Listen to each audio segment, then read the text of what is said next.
We have a lot of editors up here, it occurs to me. We have Paul Glastris, editor-in-chief of the Washington Monthly, and Dan McCarthy, editor of Modern Age, a conservative review, which has been around for many decades. I'm probably the only person in Washington, maybe even the United States, who has written for both. I am pleased. We will start off with Paul giving a 5-minute short précis of his views of why he thinks Kamala Harris is best suited not only to simply answer the 3 a.m. phone call, but also to be president. And then Dan will respond with giving his brief on why Donald Trump should become president. Paul? Well, thank you for inviting me, Jacob, and welcome everyone. Glad to be here. I'm probably going to not give a full-throated defense of Kamala Harris. I obviously think she should win, but I want to kind of talk around the subject a little bit. And obviously, we're all in the prediction business, and I don't want to get into that. But I want to start with one kind of observation. The news today is, again, very sound inflation numbers. We are again debating how can the economy look so good on paper and yet people don't feel it. It just seems crazy in some ways, and we keep looking for different explanations for it. Is it credit cards? Is it housing? Take a little bit of a historic view of it. And if you go back to the Reagan years, there have really been three presidents who have, three administrations that have taken the reins of power in the midst of an economic downturn and governed as things got better. And in each case, the public lagged behind the leading indicators. Reagan was in negative territory on job approval rating and economic management, even during 2 years where the economy was doing quite well, and he had 3 straight quarters of 8% GDP growth. And it wasn't until that and the glorious little war in Grenada that the public switched and he was above water. Bill Clinton had 3.5 years of economic growth. And the public still didn't believe the economy was better. And he only got out of negative territory on managing the economy in June of 1996. So just months before his reelection.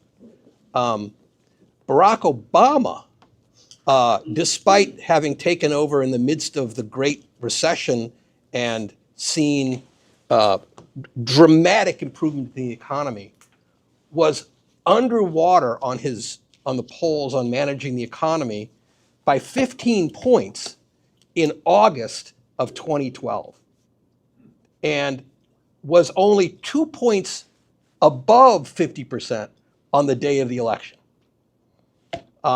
There's always a lag for reasons we can discuss. Kamala Harris is still behind Donald Trump in polling on managing the economy. But she's narrowed it. She's cut it, depending on the poll, by half or 2/3. Consumer confidence has been growing pretty steadily now for about 2 months. You're seeing a little less of advertising on the Republican side on the economy and more on cultural issues. If the election were 6 months from now, I'd bet a month's pay Kamala would win. The question is the shift that's clearly happening with the public slowly gonna be there for her next Tuesday? And your guess is as good as mine. But the reason I worry about this election, and the reason I think there are a lot of reasons why Harris is the better choice. We can talk about threats to democracy. I think they're real from Donald Trump. You all know them. It's boring you don't need me to walk through that stuff. If we have questions, I'm happy to take them. But I want to keep I want my remarks to focus on something else. And that is, it's not just the economy that's strong. It is, by every measure, the strongest economy in the world. Hands down. We've rebuilt the entrepreneurial numbers that were lagging for the last 30 years. We are the #1 producer of energy of all kinds. We have outstanding capital markets, highly sophisticated capital markets. Despite efforts by China and the BRIC nations to dislodge the dollar as the world reserve currency, the dollar is the world reserve currency. Our share, by just any measure of national strength, economic, military, cultural, technological, the United States, remember, 10 years ago, probably in this room, you were having debates about, when would China eclipse the United States as the world's dominant economy? Nobody's talking about that anymore. 2 years ago, that was still the dominant meme, the dominant theme of foreign policy and economics. Nobody's talking, they talk about China, but the degree to which the United States has outpaced other parts of the world is kind of hard to exaggerate, which doesn't mean the United States doesn't face and the world doesn't face enormous challenges. From the alliance of convenience among China and Iran and Russia, North Korea, to our own depleted defense industrial base, our fiscal situation, enormous problems ahead. But you think of those problems differently if you think the United States is a garbage can and a disaster. If you believe, as Donald Trump wants us to believe, that the United States is in a terrible position, then it makes sense to cut a deal with our adversaries, to let our adversaries dictate the terms, right?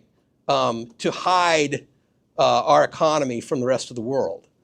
But if you think differently, that the United States is in fact a nation with immense power, immense wealth, immense capacity, immense technological know-how, then the terms of how we deal with the big problems are utterly different. And I worry more than anything else that under Donald Trump, even more than the threats to democracy, I worry that we're going to make bad decisions like Slobodan Milosevic made in Yugoslavia, like the Brits made with Brexit, that diminish the country in the long term. And I'll leave it at that, but that's my concern. Thank you, Paul, for that arresting beginning. Dan? Well, thank you, Jacob, and thank you, Paul, as well. I will respond, I think, to Paul's remarks just now. I think we should perhaps at some point return to the question of the 3 a.m. phone call, but the larger environment is perhaps much more important than the 3 a.m. phone call itself. I will say very briefly, the 3 a.m. phone call has become such a cliche in foreign policy circles that I had actually forgotten just how recent it is. It has very little etiology before 2008. So in 2008, Hillary Clinton makes a campaign commercial aimed at Barack Obama, saying who's going to be better prepared for a 3 a.m. phone call? Will it be Obama or Hillary Clinton? And of course, the American people decided that Barack Obama would be the better choice there. She resurrected this line in 2016, asking once again, would the better person to answer the 3 a.m. phone call be Hillary Clinton as the nominee of the Democratic Party or Donald Trump as the nominee of the Republicans? Once again, the American people didn't quite agree with Hillary Clinton's framing of the question or the answer she wanted to give to it. So we can return to that, but I do like the point on which Paul has set us here. And I'll relate this as well to a panel that the National Interest put on just 2 days ago, asking about more or less whether China is rising or falling and how America should respond to that. Because it seems to me that Paul is making a case that we are still, despite our perhaps a sense of our feeling otherwise, that we are still materially in the 1990s. And the message that Bill Clinton came up with, that his advisors recognized as being the priority in 1992, it's the economy, stupid, is still the way that we should look at the world and look at American elections right now. And what Paul says about the strength of America is very true. We have weathered COVID, we've weathered the difficulties of the last decade much better than practically any other nation on earth. Similarly, as Paul says, China does not look like the invincible and inevitable force that may have seemed to be only a decade ago. And yet, it seems to me the critical question here is, what if it's not the economy? What if, in fact, this moment when a notion of technological prosperity, lifting all boats, resolving all political difficulties and questions, what if that was something of an illusion back in the 1990s? An illusion which, in fact, figures such as Pat Buchanan and Ross Perot, and many figures on the left as well, such as Ralph Nader, had seen through even 30 years ago. And today, what had been a prophecy coming from a Buchanan or a Ralph Nader is the world in which we are increasingly living. And so everything that Paul says about the economy may very well be true, and yet it may not be what is most important to voters. That voters, in fact, are concerned about not just the actual material prosperity and conditions around them, but their sense of the future, their sense of whether or not they as a people, whether America as a nation, still has not just wealth, a reservoir of wealth, but a sense of itself as a distinct nation, as opposed to simply a arbitrary collection of individuals pulling together a very nice GDP, but nonetheless a GDP which is not meaningful to people's lives. Now, conservatives are usually very skeptical of the idea of talking about a politics of meaning, and I think that's one reason why Republicans were very slow, in fact, to come around to the point of view of someone like a Pat Buchanan or a Donald Trump on questions like immigration, on questions of trade, on questions of America's national interest and primary concerns in foreign policy. And yet the rise of nationalism, the rise of populism in the United States, the fact that there are parallels to this movement all across Europe and indeed around much of the world, all of this seems to suggest to me that the vision of economics as settling political disputes once and for all, which was the conventional wisdom among well-educated persons, not only in the 1990s, but well into the 2000s, has been disproved. And that this election is not just about whether inflation is coming up or coming down. It's actually about immigration. It's actually about whether America should be ashamed or proud of its past and of its future, how our future relates to our past.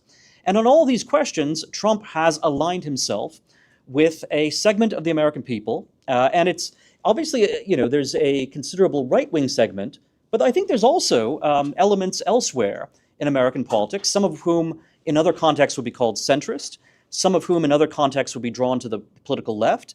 I think Trump is speaking to a constituency that is larger than that of the traditional Republican, larger than that of the Republican version of neoliberalism.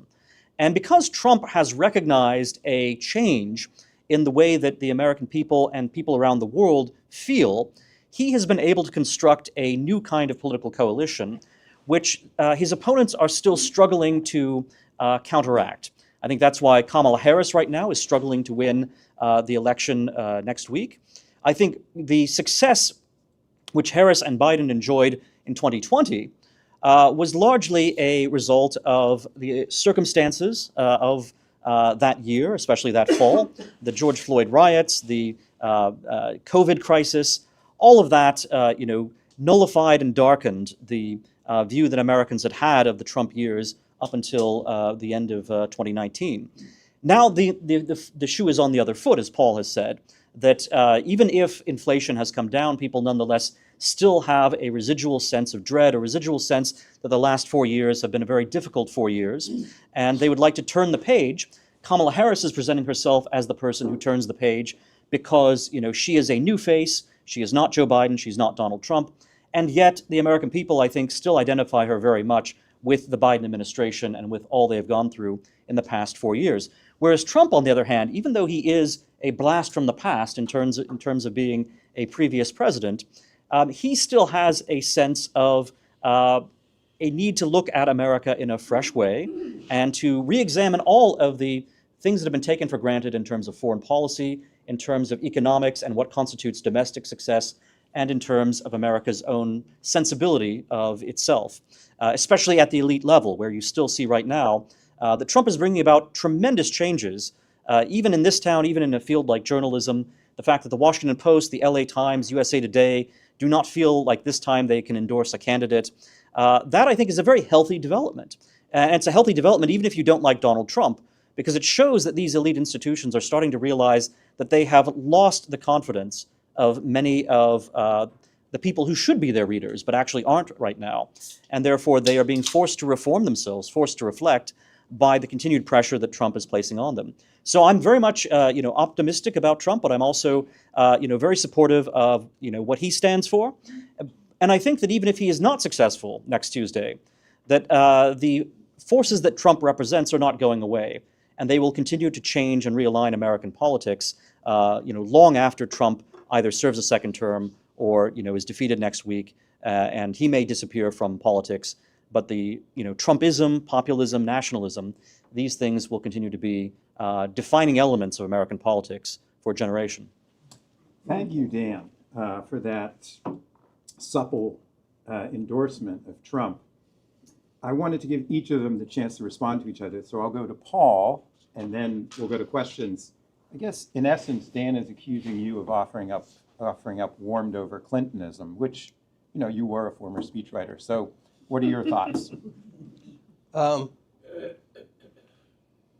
public says the economy, every poll shows that the public is most concerned about the economy. So I think, notices of its demise are much exaggerated. But Dan's absolutely right that there are powerful cultural forces in play that confound economic considerations. I mean, for most of our lives, you could track somebody's income, right? And be able to predict what their party affiliation would be. That is no longer true. There's, you don't need me to tell you, this sort of diploma divide and all that. There are large tectonic shifts happening under the surface. And I agree with Dan that Donald Trump was early to figure out a lot of them and has ridden them well. And, like one of those, movies where either it's the hero or it's the villain keeps getting almost killed and comes back, and he's an extraordinary defier of death. I mentioned Yugoslavia. I covered the end of that war, and I spent a lot of time in Yugoslavia. I spent a lot of time with Serbs. And if you were in Yugoslavia in 1995 and you were talking to Serbs, their lives had been immiserated by the war. And their country was like shrinking around them. And yet they supported Milosevic. And they supported Milosevic for reasons of identity, right? And those reasons of identity were mixed up with economic concerns because the north of Yugoslavia was the better off industrialized part, and the Serb areas were more mining and agriculture, right? And they thought of themselves, the Serbs, as the true patriots who had defied the Nazis, and the Croats, well, they were the Nazis, and if you sat there with them, as I did, watching CNN and seeing bodies being exhumed at Srebrenica, they'd say, "Oh, that's just propaganda. You can't believe that." And if the Serbs did do it, those guys had it coming. And so I've seen what happens when people resort to their tribes via the manipulations of politicians. And I think, oh, by the way, he controlled the media, right? So I think Dan's right, but I think it's appalling and alarming rather than healthy. And there's really two different Americas jostling here, and each of them, has about 45% support. And the America that Dan seems comfortable with and is celebrating, and that is led by Donald Trump, is the America of is one America, but the other America is the America of our culture, of our cities, of our best universities, most of our universities. It's got a lot going for it, and it's the one that thinks America's strong and healthy and a force for good in the world, or at least some of them do. So I think there's not one America that's becoming. I think we have two Americas jostling for power. And I'll leave it at that. Dan? Well, I largely agree that we're dealing with two Americas here, and the question is going to be how they will relate to one another in the future. I'll emphasize as well that obviously throughout American history there have been many occasions, in fact probably more occasions, when there have been two Americas or some sense of profound division, more of those occasions than there have been of instances where America has a sense of profound and lasting unity. And this goes all the way back to the very beginning, not only to the divisions between Federalists and Anti-Federalists, but you can look at the very strong sociological, moral differences between the Jeffersonians and the Federalists in the early Republic. And it's striking how the intensity of those debates and the paranoia that each side had about the other is very similar to what we see today. That Thomas Jefferson was absolutely convinced that John Adams and his supporters were monarchists, they were anti-American, they hated the American Revolution, they wanted to make us British again. Conversely, Adams believed that Jefferson and his supporters were Jacobins, they wanted to abolish Christianity, they wanted to have a bloody revolution, they wanted to take property away. Both of these were massive exaggerations, and the country was able to get through them, but it was certainly a degree of tension which both sides at the time saw as being an utterly irreconcilable conflict. So that makes me rather optimistic, actually, that America is able to not only survive, but even reconcile its periods of great division and come to a better understanding of itself afterwards. Now, I will say that right now, one of the benefits I see with Trump and with the movement he represents is that it's actually restoring a balance.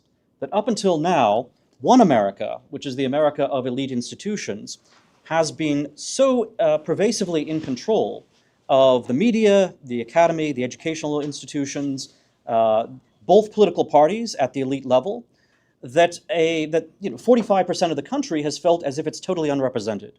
It's unrepresented by the entertainment media, it's unrepresented by the universities, it's unrepresented by even the leadership of the Republican Party before Trump.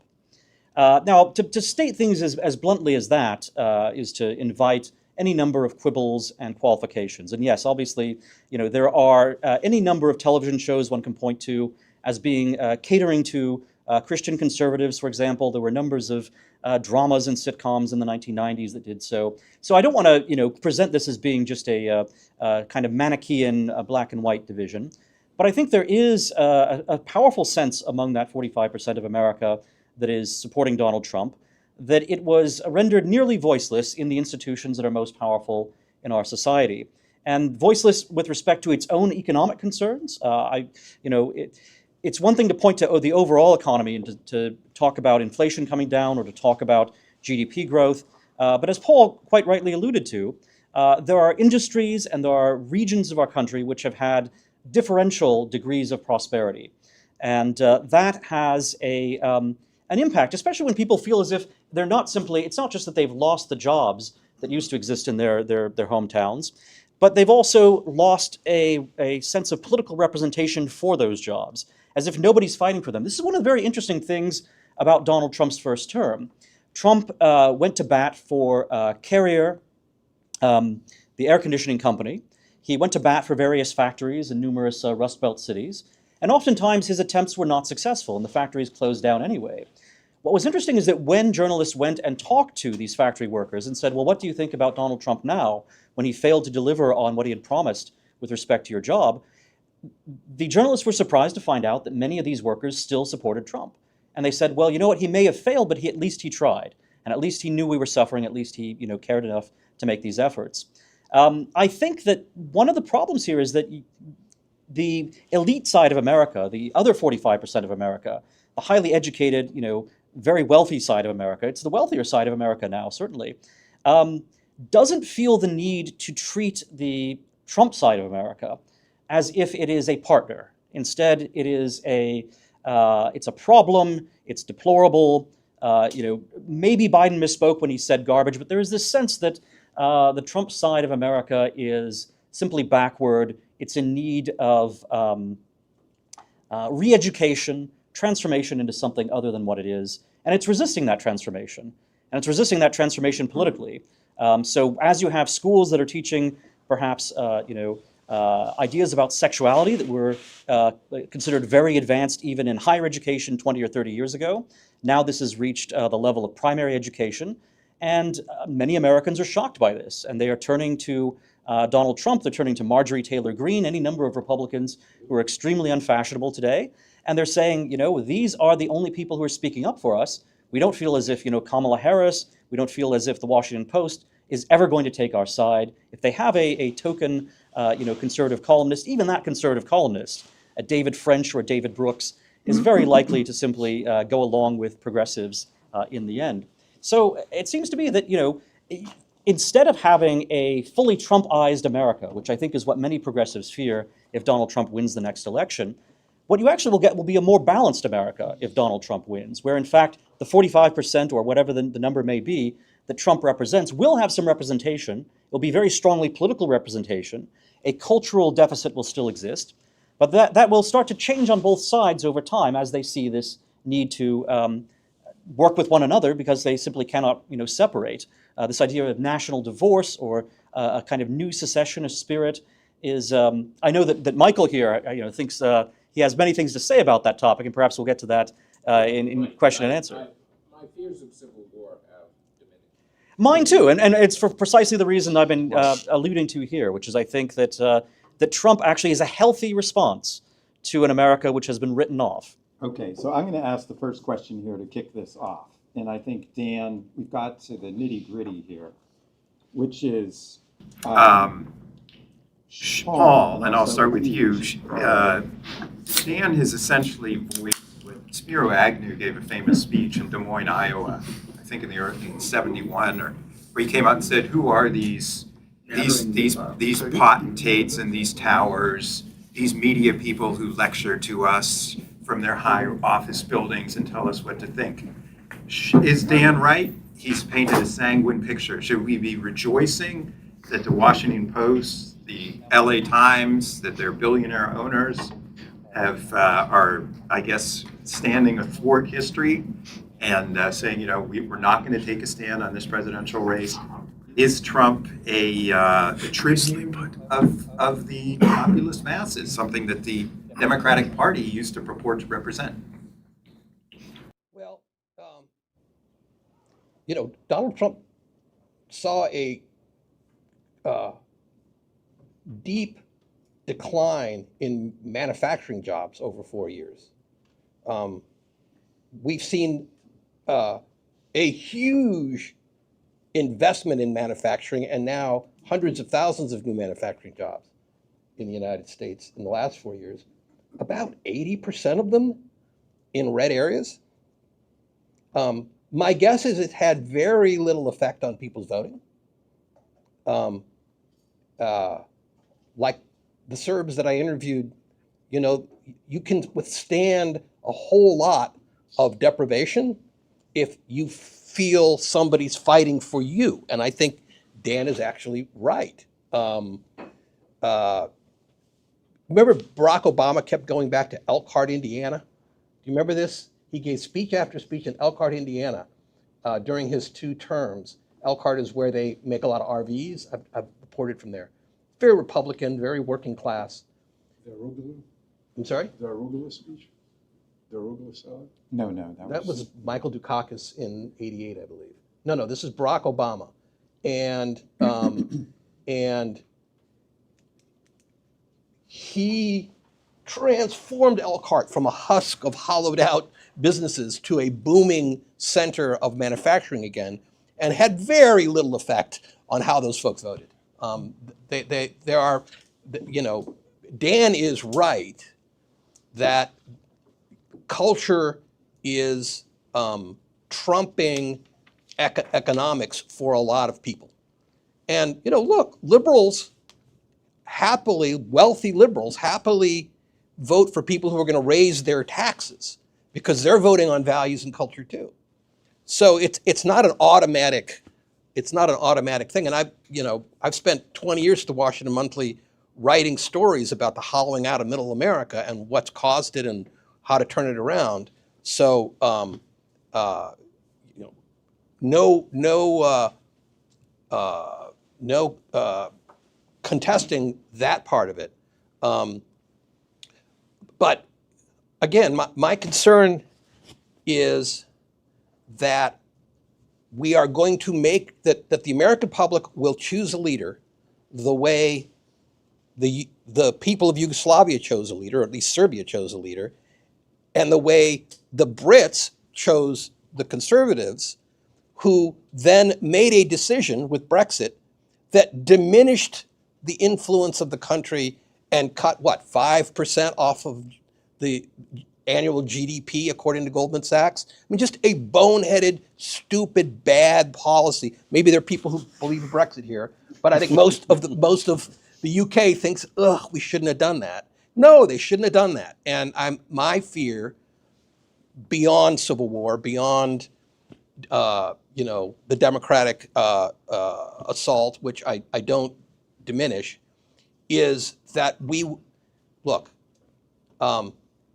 I talked earlier about the power of our capital markets, the sophistication of our capital markets, and the dollar.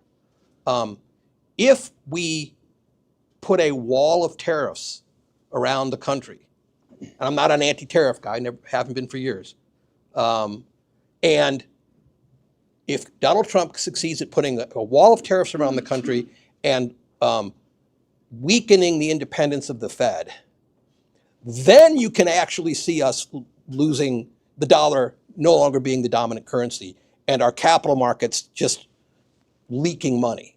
There are things that he can do, things that he says he's going to do, that I think will damage the strength of the country. That's my concern. Well, we have a ton of questions. Let's start off with Nahal. Hi guys. This was really fascinating. And I swear, I really came mainly for the food, but I'm actually going. This is really cool. I'm glad our sushi is worth it. It's Quickly, worth it. Paul, I just want you to know I'm totally going to use your phrase "alliance of convenience" in a roundup we're doing today of various names for the axis of evil. So we're going to mention that probably in our newsletter. Heads up. But my question is for Dan. You said something earlier. You said America's identity as a distinct nation.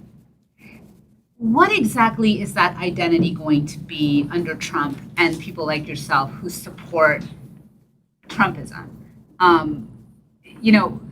for someone like me, when I hear words like that, I start to wonder, oh, do I fit the mold here? Do I count? Well, Donald Trump, while he certainly has an enormous amount of support among white voters, has been gaining support among Hispanics and blacks as well, perhaps on economic grounds, perhaps on other grounds as well. So I think that the liberal stereotype of Trump as representing a ethno-America, an ethnically white America, is false. When I talk about what America is as a nation, I mean in contrast to global systems. I mean in contrast to the idea that our foreign policy should primarily be concerned with what's going on in Ukraine, with what's going on in the Middle East, as opposed to America's own defense. When I talk about this, I'm also thinking about immigration, that immigration should be concerned primarily about whether it is satisfactory to American citizens, not whether it is satisfactory to American business interests, which may want to have more immigration for the sake of a stronger bottom line. All of these are considerations having to do with citizenship, borders, the limits of international cooperation, where the other America, the America that supports Kamala Harris, has a very internationalist vision, a very global vision. And I think that has problems, not just in terms of a left-right divide, but in terms of democracy itself. And democracy is a word that liberals use to mean not people's say within their own territories over their own government. Rather, democracy is a set of rather elite nebulous values which are going to be pursued globally by the people who understand them best, which are going to be a very credentialed class of persons.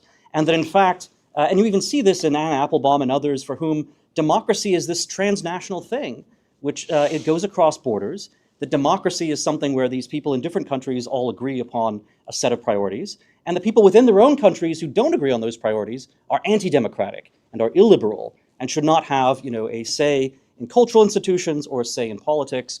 I think there's a profound problem here which liberals have difficulty grasping, that democracy is distinct from liberalism. Democracy is distinct from the 45% of the country that Paul has alluded to and that may be in favor of Kamala Harris. Democracy does have to take account of other people within our borders who do not buy into this program and who in fact have a sense that America has been losing a sense of being able to take care of its own citizens of all backgrounds, and is instead fighting wars for the sake of completely different populations. So that's the foreign policy angle, but it also ties in with economics and with immigration as well. Think about economics. The case for economic globalization, it can be made in terms of the benefits this provides American citizens. But the tendency, especially in the academy, in many of the higher reaches of journalism, is to talk about the wonderful global benefits of economic globalization and of free trade.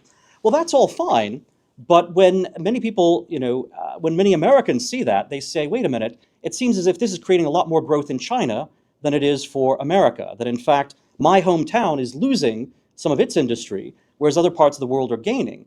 And while an economist might say, well, it's a global net gain, that's a wonderful thing, and that in fact, the America that appears to be hard hit in the Rust Belt will simply shift to other kinds of industries, the people who actually are experiencing this, the Americans who are experiencing this on the ground, they don't have that perspective, and they don't see this as being an enlightened, necessary process where their dreams have to change to accommodate a global system of perfection. They instead say, we're being screwed over for the sake of the bottom line of an elite class, which is benefiting the world perhaps, but is certainly not benefiting us as Americans. Wayne. Thank you. Jake, thank you for this event, which is a classic Center for the National Interest, first-class discussion. The only poll that I really pay much attention to is the one that asks, do you think the country is going in the right direction or the wrong direction? It's the old Gallup poll. And it's been my experience for the last half century or so that if the country thinks the majority thinks the country is going in the wrong direction, that's bad for the incumbent, at least at the White House. And that in this century so far, it's mostly been a majority feeling the country's been going in the wrong direction. And some of that has to do with economics. Some of that has to do with two failed wars simultaneously. Some of that has to do with a couple of economic crises, COVID. A lot of that, I think, does have to do with immigration, which is, of course, a very common problem in developed countries. A lot of developed countries that are supposedly more liberal than we are really getting pissed off about migration. But a lot of it, I think, really does come down to what Mr. McCarthy was talking about, which is this notion of the elites don't listen to me. I mean, that is definitely what's killing the Social Democratic Party in Germany. It killed the Socialist Party in France. It's killing the Labour Party in Britain. You go on and on. And I happened to be at both conventions in 2016. I was sent there by this Kennan Institute to write articles about Russia in those places. And something that I noticed in both of them was that this theme of the elites don't listen to me was absolutely dominant in Cleveland. I mean, you had two conventions there, the Reagan people and the Trump people. And what separated them was that specific issue. The Reagan party is not listening to me. These Trump people are. Then I went to Philadelphia, and what do you know? The same thing. It didn't prevent Hillary Clinton from getting the nomination, but it was the same thing. So I'm sort of coming down to the question for Donald Trump, assuming he wins, which I think he probably will, is you come down to another little question that nobody's mentioned. It's called the Constitution. I mean, I would have no problem with that former president becoming president again to restore balance in the dialogue between the two Americas. If I had confidence that when he raises his right hand on the 20th of January and pledges, preserve, protect, and defend the Constitution of the United States, he would even know what the hell the Constitution was, let alone that he would be sincere in preserve, protect, and defend. That's my question to you, sir. How can we rely on that man I think to we should fulfill have that Paul policy? give a 1 minute or 30-second response, and then Paul, and then Dan. Wayne, it's nice to see you again. I think you can have no confidence.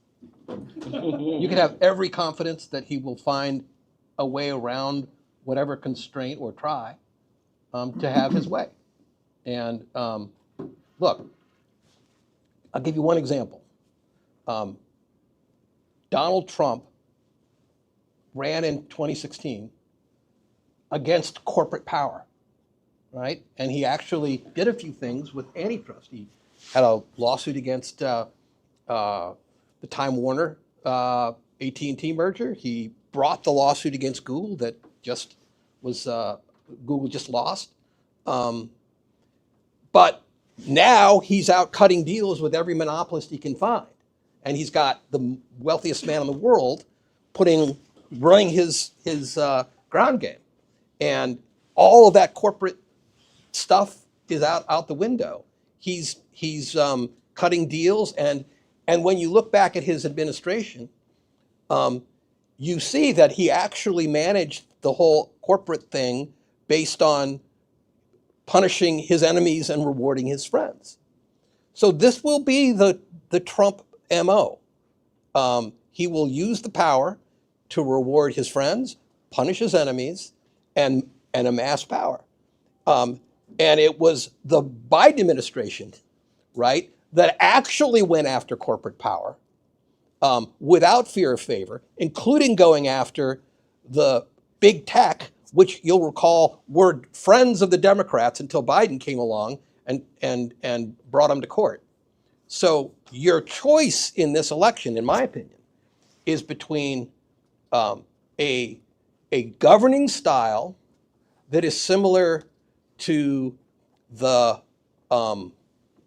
that of a Putin or an Orban or an Erdogan, who uses government power capriciously for their own power and their own benefit, versus one that governs as we have always governed, literally the entire history of the country. For whatever you want to say about presidents, we've never had a presidency that used federal power in such a capricious and partisan manner, as opposed to, imposing, implementing policy on a broad basis. Dan? Well, one of the ironies, I think, of our politics right now is that Donald Trump changed the agenda for both parties. And in many ways, what's been most successful about Joe Biden has been following the new agenda that Trump had set. And in some cases, it may even be the case that Biden has been a better Trump than Trump himself was. Now, that's a complicated question to get into, but I think in particular about this idea of taking on big tech, some of the industrial policy that Biden has followed. Trump likes to go out and actually boast about the fact that there are certain policies that he had implemented, which Biden has continued or amplified or built upon. So one of the benefits of Trump is that I think he actually makes Democrats better. One of the dangers of Kamala Harris is that she, in fact, is backing off of this. She, in fact, is backing away from a lot of the more Trumpian side of Biden and is becoming more cozy with the Reaganites that Wayne had alluded to, or the so-called neo-Reaganites, right? So the Cheney dynasty, and Harris has sent various signals that she, in fact, wants to be much more of an economic neoliberal, much less of an economic populist than Biden has been. So I think that's moving in the wrong direction. And again, Trump is a necessary corrective to all that. Now, Wayne asks primarily about the Constitution and whether Trump follows it. Now, this is going to be an unpopular thing for me to say, especially in a room like this. But the orthodox conservative view from the Reaganites, long before the Trumpites came along, is that the American left, or the American Democratic Party and the center left, already had departed entirely from the Constitution. That the Constitution was abrogated by any number of Supreme Court decisions, by any number of actions by FDR and other Democratic presidents. And by the way, if we're talking about presidents who have a kind of fascistic tendency, we can certainly look at Woodrow Wilson and even FDR and see many examples of far more heavy-handed uses of political power than either side would countenance in the 21st century. So that, I think, we can be thankful for has been a change. Nevertheless, the orthodox conservatism has long said that progressives have abrogated the Constitution, they are enemies of the Constitution, that in fact, right now, I mean, you can see Biden to some degree, Harris to a lesser degree, although it's clear that this is partly a matter of, what's possible in the current political framework. Both of them have talked about, and other progressives have talked about, packing the Supreme Court. They've talked about, getting away from the Electoral College, having a national popular vote. These things are seen as by conservatives as being absolute assaults upon the elements of the Constitution that keep us within the rule of law. So for a conservative, asking, is Trump, with his, as you correctly say, I think, ignorance of the Constitution, his obliviousness to it, his disinterest, a lack of interest in even learning what it says, is that more threatening than the program which Democrats and progressives have been following, which for conservatives is anti-constitutional and is an attempt to transform the country profoundly? This is why many Reaganites, even though they don't like Donald Trump's antics, they don't like January 6th, they nonetheless say that, Trump is, he's personally very flawed, but he's fighting against an institutional mindset on the other side, which is far more dangerous. It's not just a problem based in one person, it's a problem based in an entire movement. Finally, I'll just conclude by invoking Thomas Jefferson, who quite famously said in response to Shays' rebellion that he liked a little rebellion now and then. Jefferson was not of the view that the Constitution meant that we would always have, sort of a pious approach to government and that we would all be very calm and polite. Jefferson thought that actually you had to have these tempests from time to time in order to, keep the ruling class aware of who the actual power in the country is, which is the people. Now, that's not a defense of January 6th, but it is a way of saying that the sense of panic or the sense of sacrilege that many progressives feel as they think about January 6th is something I think Jefferson did not feel. Jefferson actually said, had this belief that the Constitution, Jefferson, of course, says the Constitution has to be rewritten every generation, which is much more radical than, even a Trump conservative would typically say. Nevertheless, I think Jefferson is correct that there has to be this constant, give and take in politics, even if it's a very tense give and take, in order to get people to understand why we have a Constitution in the first place, to defend it and to understand it in a way that is constraining on both sides, not simply constraining on conservatives or the right. Professor Vlahos. I'm going to get to our theme here. In 1968, Ingmar Bergman made a horror movie, The Hour of the Wolf. And the provenance of the 3 a.m. call, as framed and interpreted by Ms. Clinton, is that might have been made by Mr. Dukakis. It's a test of competence, whereas in reality, the deeper metaphor that people can hook onto with 3 a.m. is this notion of the primordial pit, or the demon in your nightmares coming for you. And therefore, that makes the 3 a.m. call, I think, subliminally to most Americans, not about competence, but rather a heroic passage. In other words, that the leader must rise to the occasion and must show the kind of heroism of the leader. And this, in fact, is something I'd like you to respond to, because in many ways, the heroic dimension of Mr. Trump is not really acknowledged by Blue as being something that, again, maybe subliminally, maybe just deeply, resonates with Americans, and something they felt that has been missing for quite a long time. So therefore, 3 in the morning becomes a different kind of trope entirely. Paul. I don't know how to respond to that. Wait, thank you, because I didn't think you would. Dan, any response? It puts me in the mind of thinking that the first attempt on Donald Trump's life this summer was the 3 a.m. moment. And we saw that Trump responded in a way that most politicians would not. Most politicians would put safety first, they would duck down, they would disappear from the scene. Trump instead had the right response, and it was a heroic response. He stood up. The Secret Service didn't want him to stand up, obviously, but he stood up and he, sort of raised his fist in defiance. And he basically sent a signal to the American people, not just about himself, but to them as well, that you don't surrender to this kind of intimidation and these kinds of attempts on your life, that not only do you survive, but you actually continue to be as courageous as you were beforehand, or more so. Americans have, it's something that's been absent for many Americans. And I just thought I would raise that, because if we talk about American nationalism, that heroic persona, especially in terms of the leader, is front and center with the entire American ethos. And I'll just add to that it's not that someone who would be a conventional politician and stay under cover, under fire, would be a coward necessarily, but they would be excessively rationalistic, and they would think you have to follow a program, a schedule of what's the experts consider to be the safest path when a crisis hits. Whereas Donald Trump instinctively understood that actually you have to give people the morale to carry on. And that, and I think a wartime leader, whether it's Churchill or anyone else, has to have that sense of spirit. It can't simply be a matter of the balance book. Ariel. Thank you for a very lucid presentation of both sides. But when I looked at the title, I thought that this is going to be a discussion about who would be the optimal commander-in-chief in the foreign policy and national security dimension. Instead, what I hear is stuff about culture, about economy, which of course, economy is extremely important. But I just came back from the Fletcher School. I lectured at the Fletcher School for 2 days, day before yesterday and yesterday.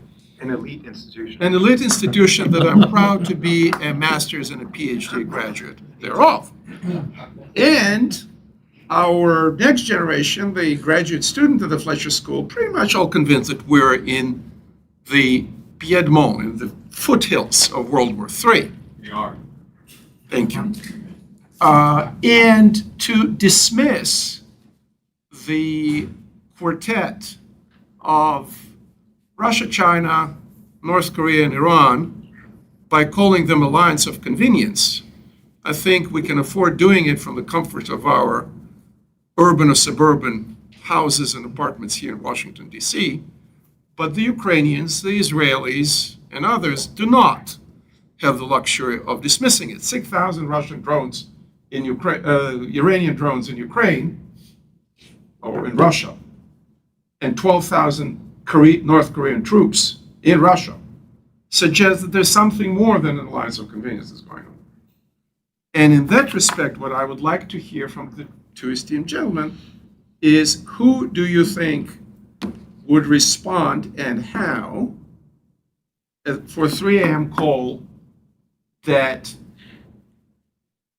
comes from a major, horrible international development, take into account that both Trump and Biden-Harris had their hand in the optics of withdrawal from Afghanistan, promising Ukraine the sky, and then providing very slow delivery of insufficient materiel, and trying to stop Israeli responses, both in Gaza, in Lebanon, and in Iran. Paul. Well, Kamala Harris doesn't have a whole lot of track record. She's been vice president. She's been part of an administration and certainly in the room and giving advice, but we really don't know a lot about the nature of that advice. But 4 years in the White House and the amount of international exposure she's had, she's certainly experienced. Trump, we have a record on. He made decisions. And,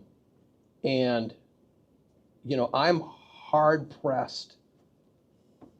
If you look at the decisions that he made, I'm hard pressed to come up with a whole lot of successes. His greatest success, by most accounts, was the Abraham Accords. In retrospect, they don't look as good, do they? Right? He decided to cut a deal with Israel that gave up America's chips, their chips, our leverage, for a deal with some secondary Gulf states, while ignoring the whole Palestinian issue, which clearly played a role in October 7th. So that does not look to me, in retrospect, like a brilliant piece. And that's the best he did, right? Nothing he did on North Korea made any sense at the time and still looks crazy. You know, he's clearly a fan of dictatorships. His vision of American foreign policy is, let's cut deals with our biggest adversaries, and let's stiff arm our traditional allies. He's very open about it. If you want to defend that as good foreign policy, have at it. I think it's crazy. So that's what I'd say. Dan. Yeah, I'll defend that as good foreign policy. So the Abraham Accords were a great success. They have suffered the consequences of being successful, because as Hamas saw that its international support among other Arabs was declining, it gambled on an extreme strategy on October 7th. And now it is paying the price for that. And it's going to be, I think, successfully extirpated by Israel. Israel is taking a very obviously forceful approach to not just Hamas, but to everyone who had been supportive of Hamas and continued to be, Hezbollah, Iran. And I think that the Israelis are cleaning house. And even though there's, I'm glad I'm not an Israeli. I'm glad that I'm not, involved in all of that. From a distance, I can't say that America has a means of cleaning up the Middle East that would be more effective than what Israel's doing. America's role is to be a diplomatic force there, not to go and try to interject ourselves into conflicts in Iraq or conflicts in between Israel and Iran or anything else. And I think Trump was quite successful in having a restrained foreign policy in the Middle East. He did, of course, take out Soleimani in Iran.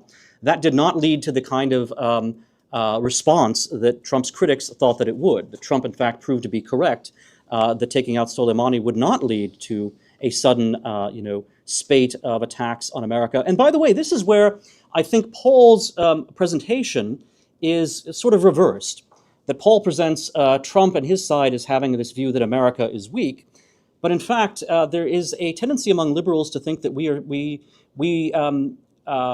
will be greatly damaged if Iran is upset with us, or if Hamas or Hezbollah is upset. And that's not proving to be the case, that in fact America is strong enough, especially if we are serious about border security and about immigration. We can prevent people like the 9/11 hijackers from getting here in the first place. And we can have a more restrained foreign policy that is still capable of using force when necessary successfully, and that leaves major areas of conflict to our allies rather than having ourselves as the primary force involved in those regions. So in the case of Israel and Arab allies now, they're the ones who have to be responsible for Middle East security. In the case of Europe, ultimately, this is going to be a transitional effort, but ultimately the Europeans themselves have the technology, the arms, the wealth, the population to be able to provide security in their own continent. This cannot be something that America indefinitely is trying to provide. And one of the key differences between Trump and Kamala Harris, and not just Kamala Harris, but in fact the entire blob of foreign policy behind her, and the blob includes the Cheneys, it includes any number of figures who might be thought of as Republicans or as nonpartisan experts.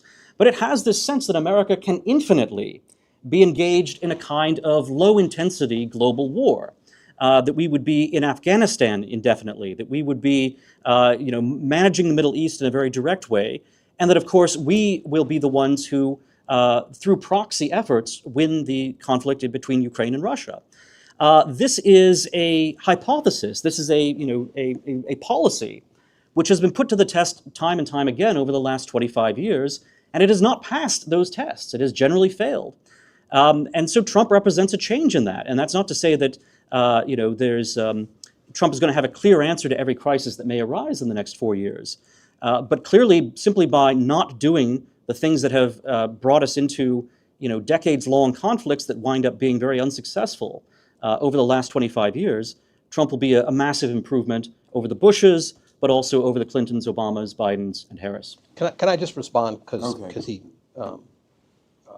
mentioned, if you take the long view, sort of the last 100+ years, we've had a test of America restraining itself, letting Europe run things. And each and every time we got dragged into world wars, as recently as the 90s. I keep coming back to Bosnia because it's the only war that I actually saw. We saw what happened when Europe tried to manage its internal affairs for 3 years and botched it. Only American leadership, through NATO, ended that war and kept the peace.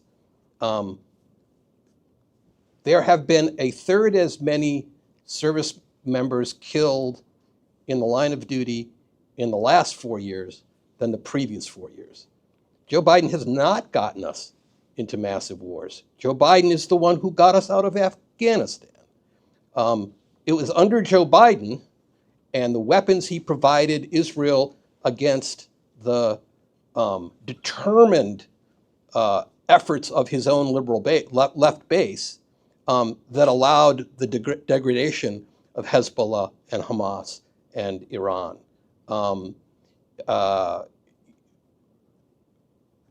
Ukraine would have been Russian territory had it not been for Joe Biden. And he's managed to do it. We can all take issue with some of his decisions, but NATO is a far more powerful and unified force after 4 years than it was when he started.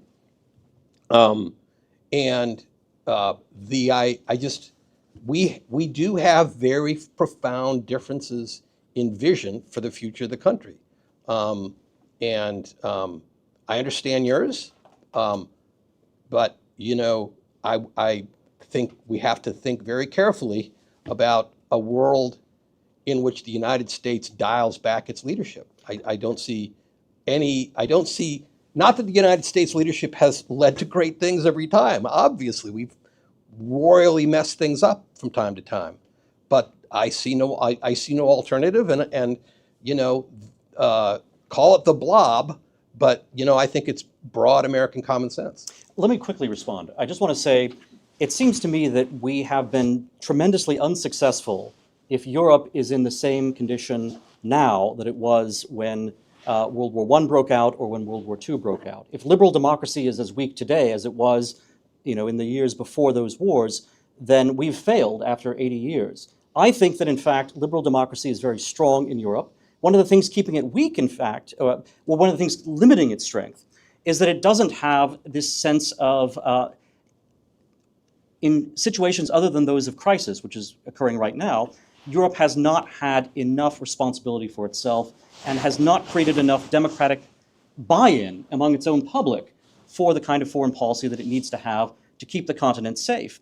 So it seems to me that if NATO were a European alliance rather than being an American institution that has European clients, that in fact European security would be much stronger. I do not doubt that the Germans and the French and the British and others, if they had to take full responsibility for their own region, would be able to handle it in the 21st century much better than they had handled it at the beginning of the 20th century.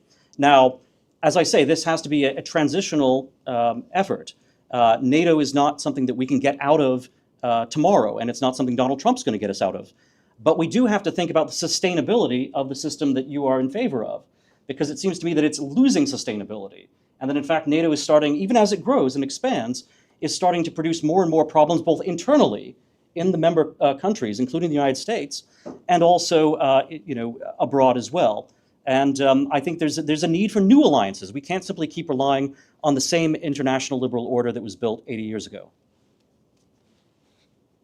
We got two questions I'm going to collect. First here. Question for Daniel McCarthy, kind of a little bit touching upon what Nahal said, but also in a different area.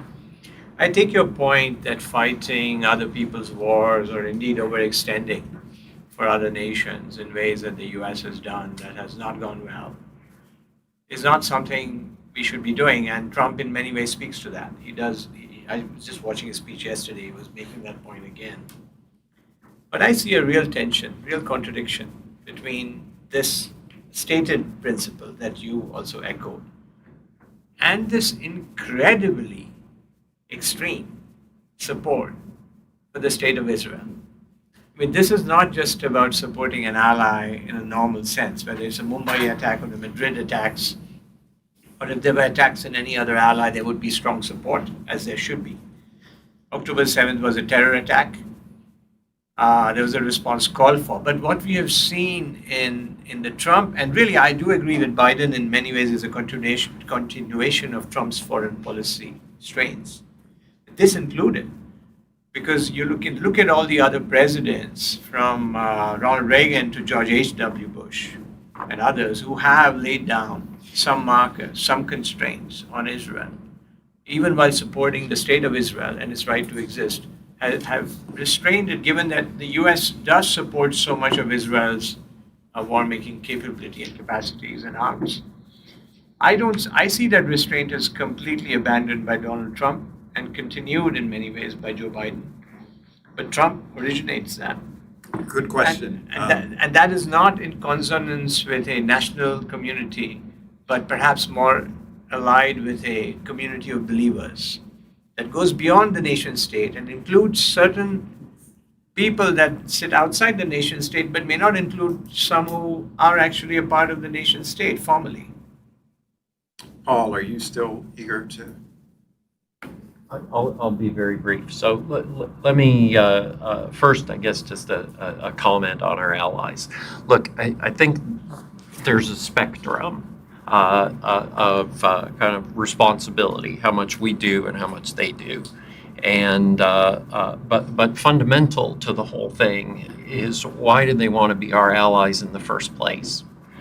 They want to be our allies, actually, so that we'll help to protect them from threats that they see. And, there's a risk, I think, if we move too far toward an end of the spectrum where we're not helping them that much, that actually the relationship becomes less important to the United States, to them, the relationship with the United States.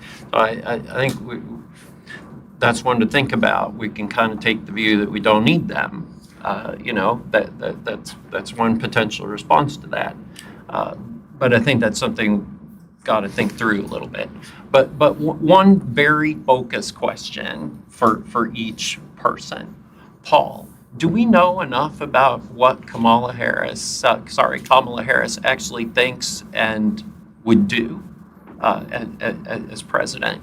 And Dan, and you alluded to this a little bit already in different ways. Donald Trump has been a great destroyer, kind of smashing the old order. Is he actually capable of building anything? So let's start with Paul. I think we don't know enough about her. She wasn't a candidate until 3 months ago. She's been very careful in releasing her views, and she's kept them to a kind of, you can go on her website and she's got plenty there. My read on it is I don't think there's a lot of daylight between her and Joe Biden, honestly. I don't think she's somebody who came into the White House with fully thought through views on the economy, on national security. She was a prosecutor. She had views on a lot of things, but not on sort of the meat and potatoes things that a president deals with, and has been steeped in the Biden White House. And I'm sure there will be some differences as time goes on, but I think what keeps her from giving us more of that is the political need to make it seem like she's something new, right? So every time her answer would be, I would do what Joe Biden did, it sounds like, so we don't know, but we do, kind of. Dan, So I agree with Paul that, don't forget the earlier question too. yeah, I will, I'll address both, that Donald Trump is the destruction phase of a process of creative destruction. It's necessary, but it's not the end of the story. And the question then becomes, what is Trump going to build? I do think, to the extent that Biden has followed some of the precedents that Trump has set, that in fact both parties have moved in a more Trumpian direction in certain ways, is a sign that something is going to be built. Maybe not by Trump, but by people who are responding to the problems he has brought to the fore. I will say that one reason I think people should vote for Trump, even if they're concerned that he is the destructive phase and not the creative phase, is that he does have a very intelligent vice presidential pick, J.D. Vance, who does represent a more constructive vision. Now, with Vance, my concern is that he's very young. That constructive vision is a little over-constructed right now. But I think that's actually going to be one of the nice things about the ticket is that Trump actually will, some of Trump's personal qualities will be beneficial to Vance, in the sense that Vance is going to have to learn to be more realistic and to deal with people who don't simply have the kind of intellectual visions that Vance himself is perhaps more accustomed to dealing with. I think, Trump as a intuitive, realistic person, Vance as more of a visionary, put them together and you have something that balances out nicely. You're right, allies certainly want our protection, but in times of peace, not right now in a moment of crisis, but in times of peace, our allies want us to be the ones paying for their defense. And that's a big problem. It's a big problem for Americans as the people who hold the burden there, but it's also a problem for Europeans not having a sense that they are fully responsible for themselves and that they have to make the case for their own defense to their own publics. I mean, when you look at opinion surveys showing that Europeans, again, this may have changed with the Ukraine crisis, but up until now, Europeans have said, no, they would not fight for their own country in a war. Well, that's because we've left them in a state of kind of infantilism by excessively providing for them. And if we had stepped back sometime in the last 30 years, they would have had to create more defensive systems and alliances for themselves. And I'm not saying we should step back all the way. It should be a federal kind of system where we delegate most of the responsibility for these regions to our allies in the regions, and we act as more of an offshore balancer and an insurance policy of last resort for these alliances. So that would be a big vision to try to lay out right now, but that's where I'm coming from. Finally, to address the Israel question, I think both parties respond to domestic constituencies on Israel, and Kamala Harris's own remarks about Israel have, if anything, been not just matched, but have exceeded some of the promises that Donald Trump has made. So when Kamala Harris is asked about the greatest security threat that America faces, Kamala mentions Iran, not China or not anything larger, not Russia. Well, she mentioned Iran because obviously that's there are domestic considerations in prioritizing that. And right now, the Biden administration has gotten itself into kind of the worst of both worlds, where, and you see this cashing out in electoral politics, where Kamala Harris is losing the Arab American vote because they feel as if Biden has given a blank check to Israel, and more than a blank check. He's given them carte blanche.